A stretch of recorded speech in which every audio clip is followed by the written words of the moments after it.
Hey, it's ghost story time again or something. I don't know. I'm going to pick up pizza again. I don't know. I know I've done it a lot lately. Normally, we only get pizza about once a month, but they keep doing this $3 off thing, and I keep going for it. So, God, I'm getting blinded. What is wrong with people? I'm going the damn speed limit. Freaking speed racer behind me.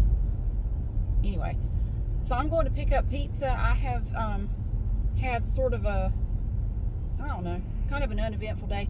My younger son and I this morning got up, or I'm sorry, my older son and I got up bright and early. Good Lord, have mercy, go away.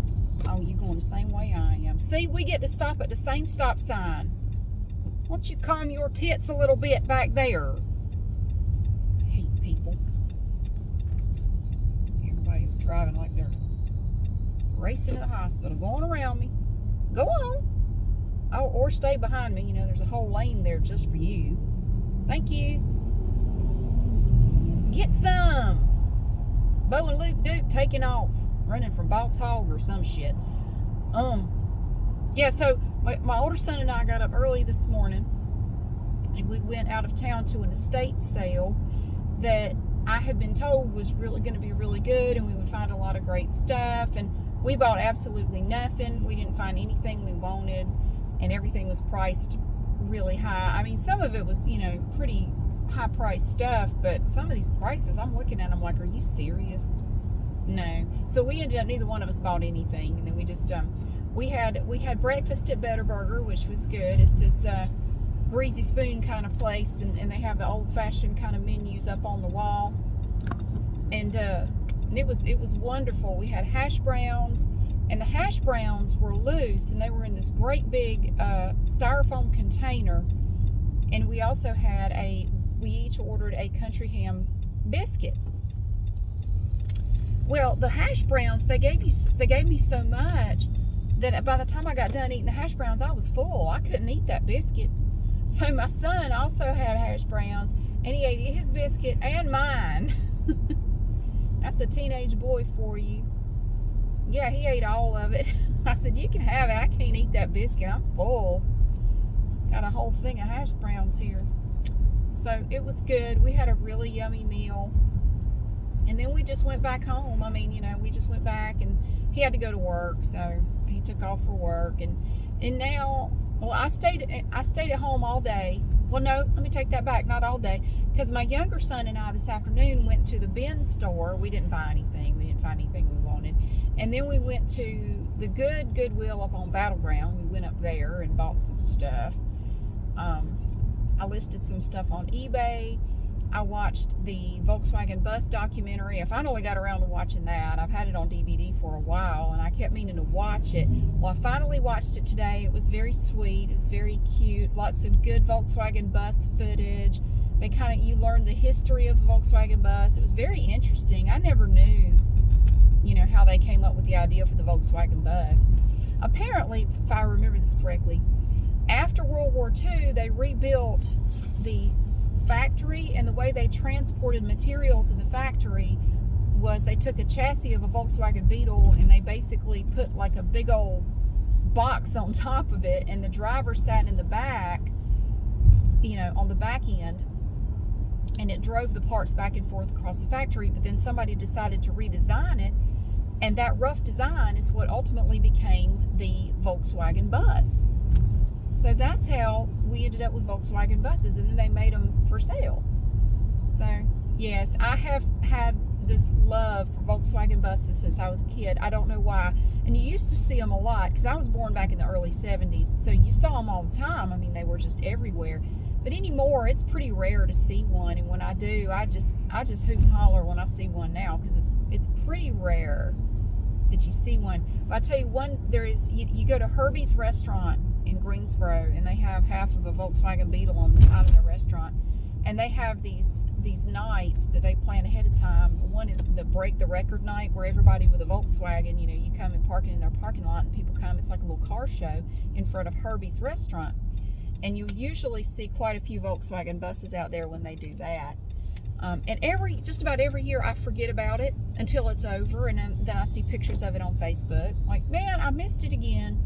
I need to put it on my calendar. I need to find out when the next one is and put it on my calendar so I can go see all the Volkswagens.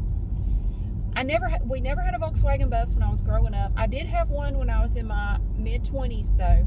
I did. I had a 68 Westphalia camper. It was a bay window bus, and it was just cute as could be, but I couldn't afford to fix it up. It did need some body work, and yeah, it needed some work. It ran, but it needed some work, and I just didn't have the money for it, so I let it go. I wish I could have kept it, but I couldn't afford to fix it up, so I just let it go.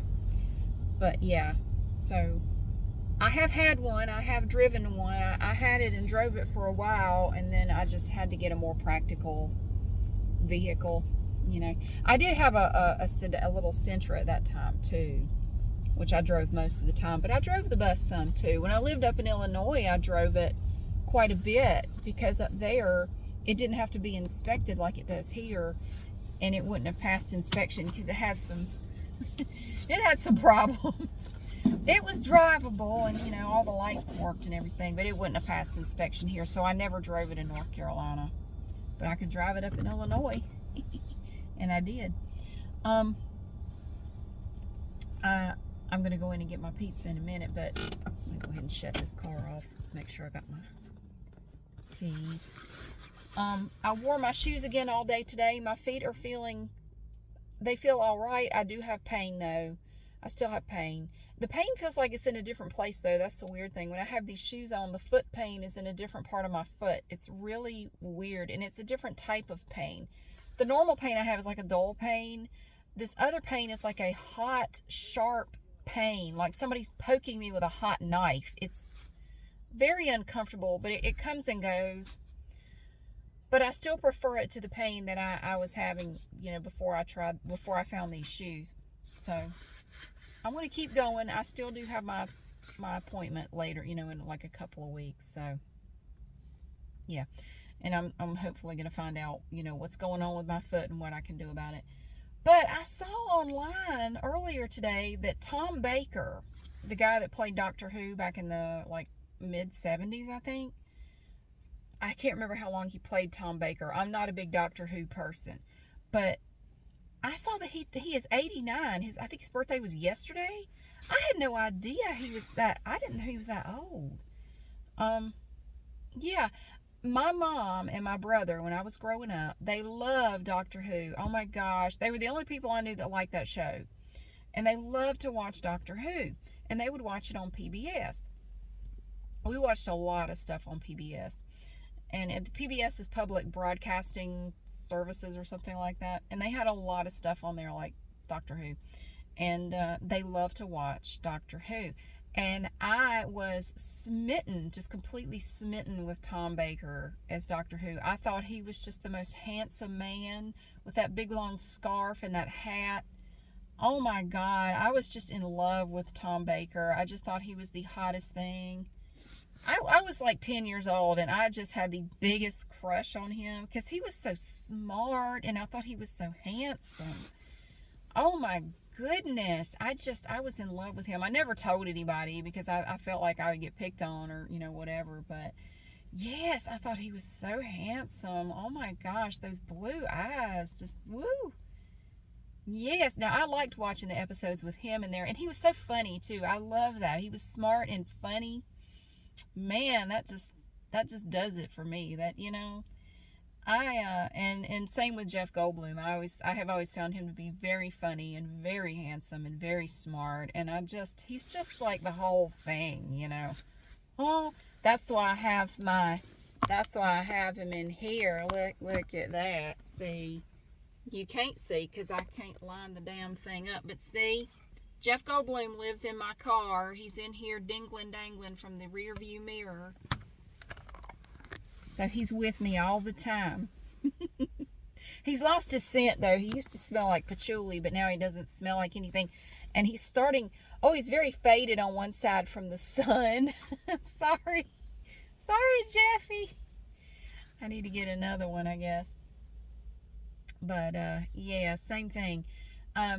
And I was thinking about it, you know, looking back at my relationships. I think I have only ever dated one guy, that mainly because of his looks. Like, somebody I used to work with, and it was after that relationship that I made a rule for myself that I will never again date anyone I work with. Like, no, don't do that. Because the relationship was very short lived. We were only like in a relationship for like 3 weeks. Um, and I just I couldn't do it, because here's the thing: he was a nice guy, and he was handsome. He was gorgeous, just drop dead gorgeous. I mean, he looked like he was chiseled out of marble or something. He was just so the classic example of tall, dark, and handsome. Just beautiful man. I mean, just, oh my goodness, he was so handsome. And that's kind of what attracted me to him, was just he was so stunning. Just, my God. And so, but unfortunately, what I did discover during that 3 weeks was that there was nothing going on up here. I mean, there was just nothing. It was radio static in that pretty little head. There was just, you couldn't talk to him about anything. Like, he was the classic ditzy, like, you know, airhead, for lack of a better word. Nice person, totally nice, nothing wrong. You know, he wasn't a jerk or anything, but just thick as a post. I mean, there was just nothing up there. Just dumb as a stump. Bless his heart. And eventually you got to be able to talk to him. I mean, you got to talk to him at some point. I mean, there's only so much you can do with a beautiful person, and that's very enjoyable, of course, but eventually you got to be able to talk to him.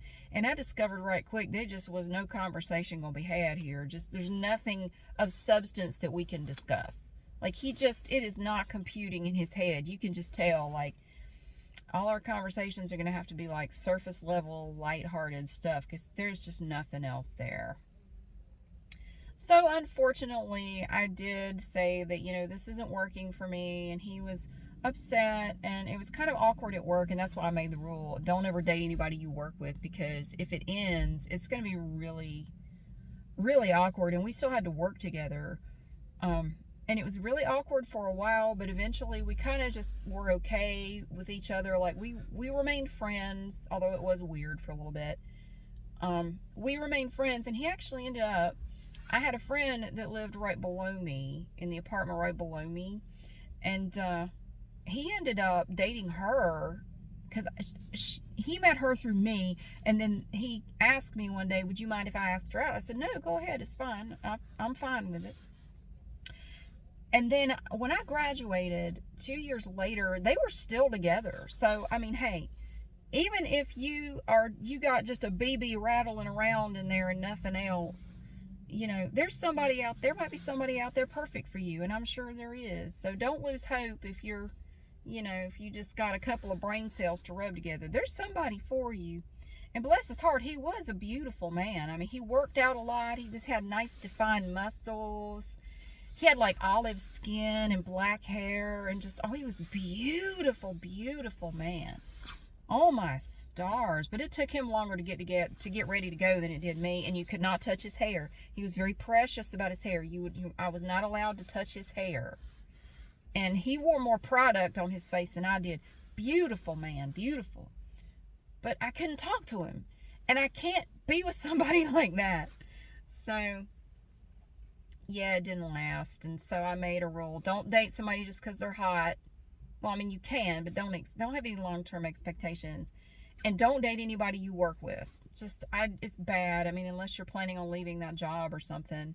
I mean, I don't see the harm in it. Like, if you're working somewhere and you want to ask somebody out, and you know, after you leave the job, or you're planning to leave, I guess it's okay. But I would never date somebody that works where I work.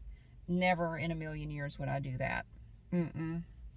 I just see a lot of potential problems down the road from that. But yeah, Tom Baker is 89. Oh my God. So I guess when I was watching him, it was after, of course, the show originally aired, because I would have been watching him in the early to mid 80s and thought he was just very attractive. And his assistant, what was her name? Ramona? I thought she was really pretty too, and I was so jealous of her. Like, she gets to hang out with him all the time and go on all these adventures with him and go do all these exciting things. I want to do that. I could do that. I was very jealous of her. But, yeah. So, anyway, that's about all I know. So we went to an estate sale, and there was just nothing good, and we didn't buy anything, and I was kind of bummed out, but we had a nice breakfast, so that was good. And then we came back, and I just did some random stuff at the house. But I better go in there and get that pizza. It's probably ready by now.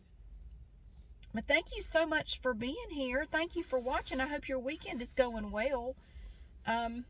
Yeah, mine is pretty good. It's been nice and quiet. It's supposed to rain all day tomorrow, so yeah, it's gonna be cold and rainy all day. So I guess I'm just gonna hang out at home. I don't really have any plans to do anything outside, so I'm just gonna hang out at home.